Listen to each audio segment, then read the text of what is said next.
liquid glass on Xiaomi. As you can see, it's actually, I mean, it's not perfect, but it looks real nice in my opinion. Let's see here and here. Yeah. Of course, this is extremely,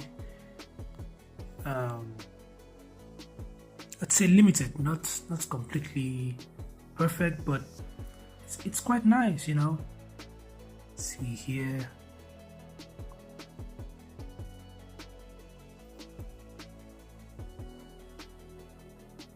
It's a bit laggy because I have power saving mode turned on, so the display is currently at 60 hertz.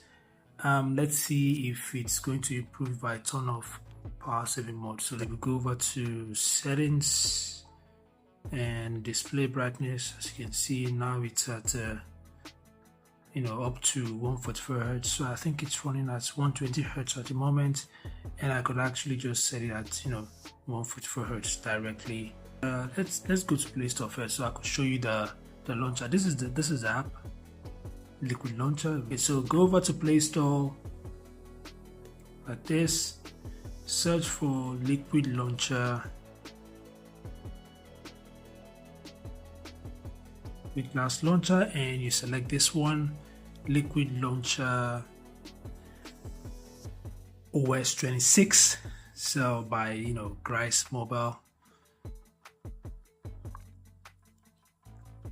So this is it. You could make it the default launcher for your Xiaomi device or your Samsung device, and you have this Liquid Glass UI. That's for people that are that actually likes liquid glass. I don't really like liquid glass. I don't really fancy it, but if you like liquid glass, this is one of the ways to the few ways to actually just get it on your Android device. Not perfect, okay. If you really want a liquid glass feel, the real deal, get an iPhone. It's as simple as that, okay. That's it, guys.